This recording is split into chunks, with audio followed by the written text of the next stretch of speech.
Mike, and this is NFGeeks. Well, NFGeeks just received the most wonderful video about the heart rocks from someone named Polaris, and so this is a response video for you, Polaris, about the video you sent, and it seemed like an opportunity to talk about a bunch of things at once, and so I thought I'd just make a little solo video to talk to you directly and talk to the other NFs about heart rocks and NF consciousness and all that.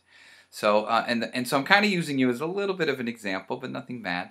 And that is to kind of point out to everybody, the NFs, and all the other temperaments too, is that there is a shared consciousness regarding these temperaments and regarding these types. Part of NF Geeks is to kind of get us out of the whole language of functions and cognitive and, and traits or whatever that we use, because that's trying to get psychology to like us. We're trying to get in, hey, we got this thing too, but they're never going to like us. Okay, I've heard horrible things from psychology about the Myers-Briggs and all this stuff. And the reason why they hate it is because of Carl Jung. They hate Carl Jung. Carl Jung is a pariah. So I want to get away from that language and talk about consciousnesses and collective consciousness. My dissertation actually is on this very issue. And I say that because what Polaris pointed out is that there is an NF consciousness going on where we all are sort of experiencing the world and doing things that is very NF, okay, and that we're all sort of sharing all this.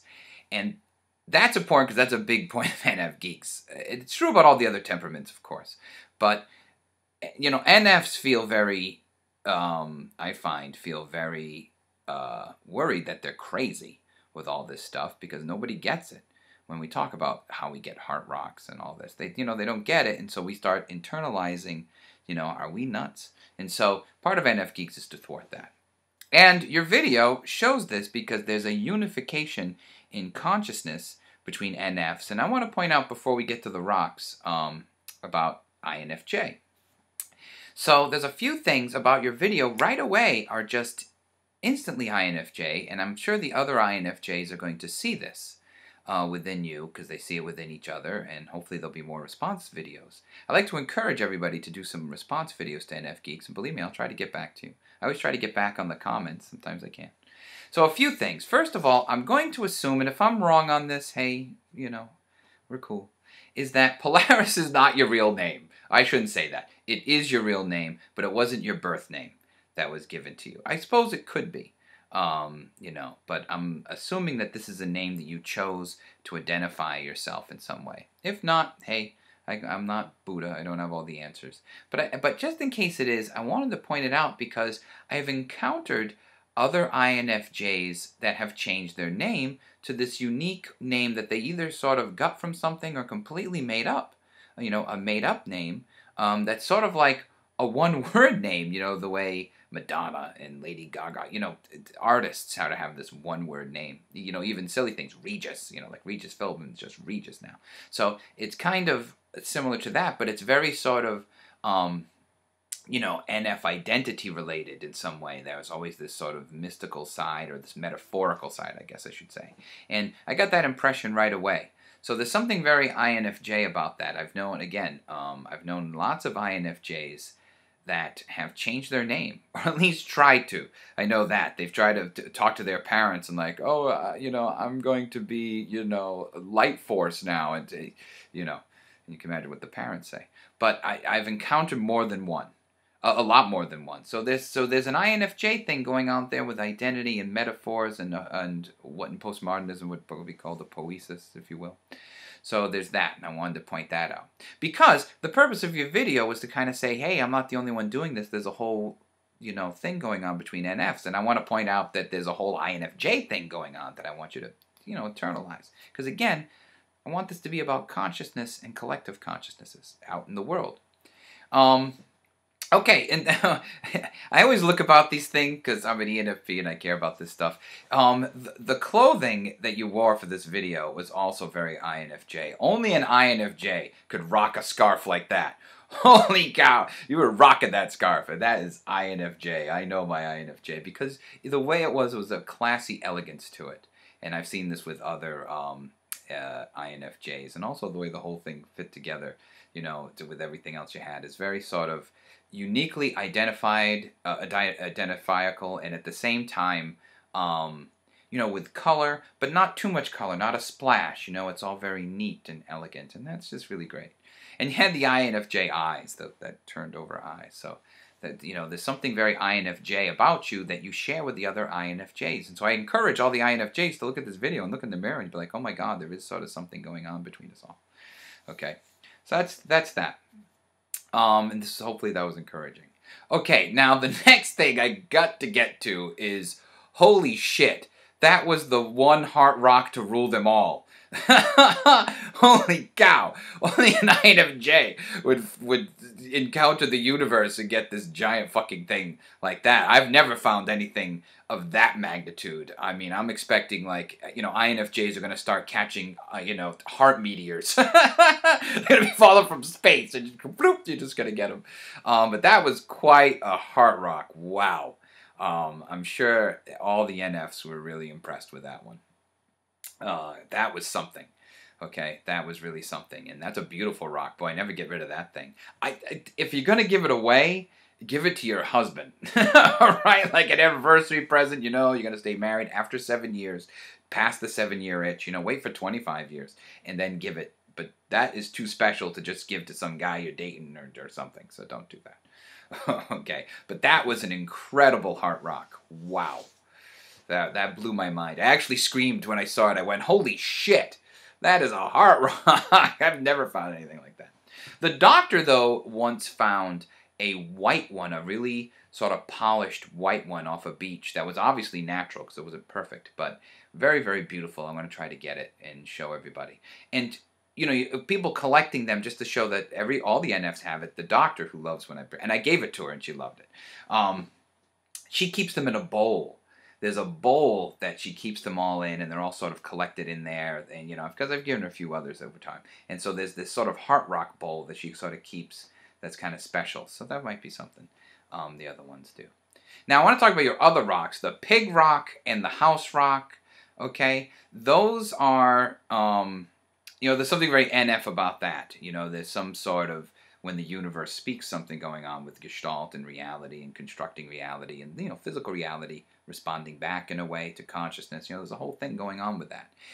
What I would like you to search for is, what is the meaning in that? There must be some sort of metaphorical meaning behind it, because one thing about NFs, we're all about what's the reality behind the reality.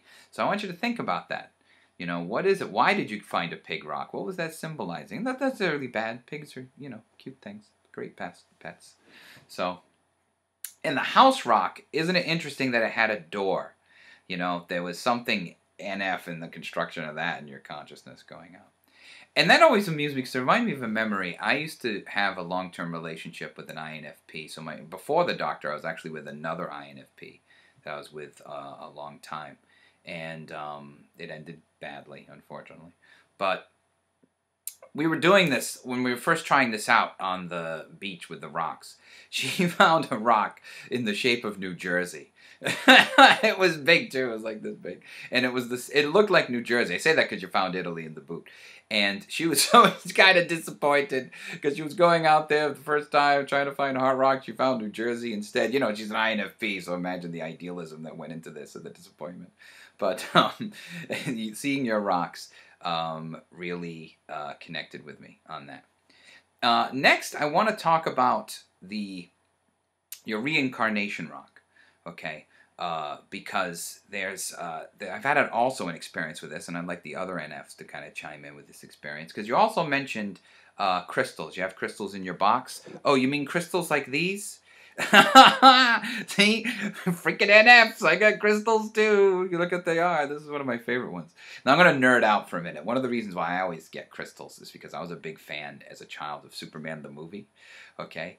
And Krypton in that movie is a crystal civilization. It's an NF. It's running off of NF technology. And I was blown away about this because, I'm older. And like Krypton prior to that movie was... I'll put this down, and I'll hold this one. This is my favorite. Krypton, prior to that movie, always looked like a Flash Gordon science fiction. Jor-El with a cape and big kind of collar and, the technology being levers and valves. It was very sort of old school. And this was the first time that Krypton looked truly superior and just, almost unintelligible in their technology.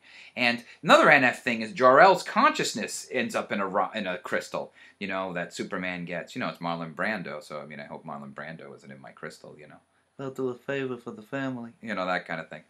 But still, the idea that your consciousness can be in there, and that's kind of a crystal thing, that your energy sort of gets memorized into the crystal. I know enough about people who use crystals that they say that, and so there's something NF about that. I know the NTs are losing their mind. This is not for you, man. Do your own NT videos. All right, actually, you can respond with NT stuff, and like it's all stupid or whatever. I'll post it. Go ahead, NTs. I love you. And all the other types, too. But you talked about the reincarnation rock coming back to you, and I once was with a healer, or was listening to a healer who was talking about how they use rocks or whatever, and I'm just being open-minded. I go to doctors and things like that. Don't know what you think. I'm bananas, everybody. But still, I go to things and listen to things like this. I'm an open-minded guy. And she said that crystals that are personal to you, that you put your energy into, will come back to you. Okay, when you need them, they'll disappear. You won't know where they go. They might even go to someone's house, like you left it somewhere or whatever. And the crystal, when you need it, will reappear in your life. They'll sort of find their way back. Now, just like the heart rocks and the rocks, I thought, that is baddie. Again, NT. Sometimes I'm on the same page.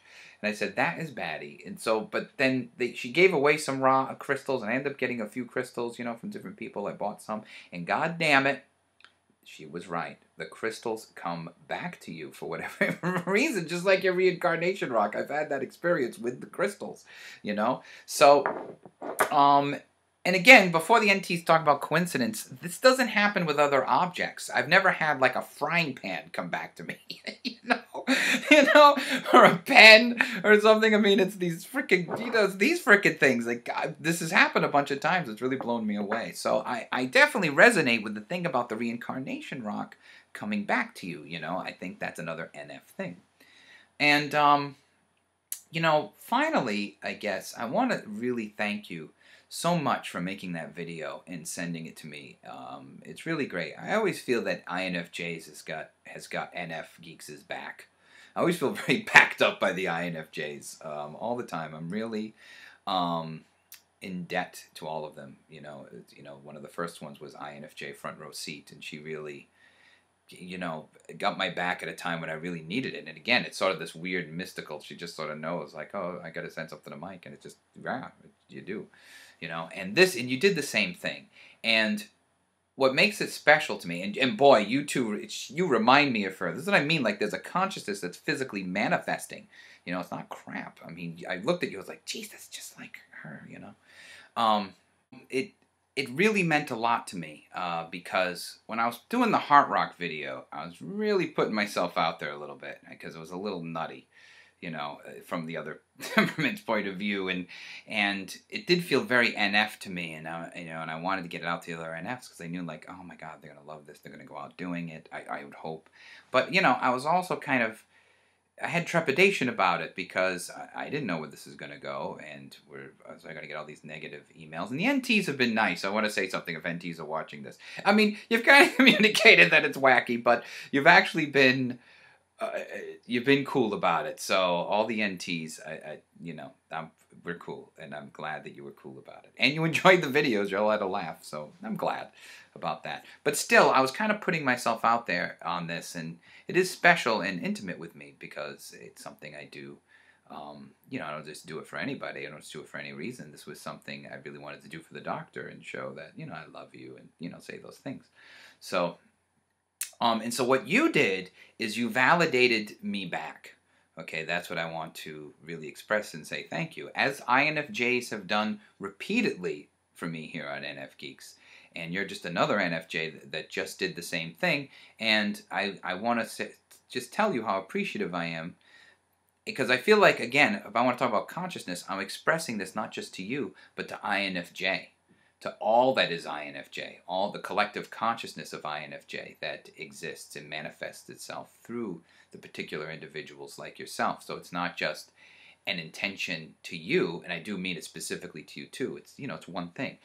but also to all INFJ, whatever that is, that really, really validated that, you know, there's something going on here with NF, and we share it, and it's okay to talk about it. We all feel better about it. So I felt better and more validated and less crazy from your video.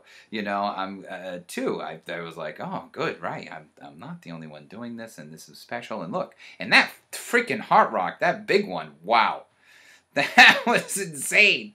I mean, that was just so huge. I've never encountered a heart rock like that. I mean, that's heavy. You're on a hike. What did you carry that thing? I mean, that's incredible. I might have left it. It might have been so heavy. You're like, oh, I love it, but God, I'm tired. You know, it's hot. So thank you. Thank you, Polaris. And, you know, to everybody who watches these, feel free to send video responses. I really like that because it's a way of keeping the dialogue going other than just through the comments. So I really appreciate that. Okay, well that's the end here. And again, Polaris, thank you so much. And I feel really special about what you did and what you said. And I'm glad it touched you too. I'm sure, you know, if it happened between us, it happened with a bunch of other NFs as well, and some of the comments have reflected that. Okay, so thank you very much. I'm very much appreciative of what you did. Thank you.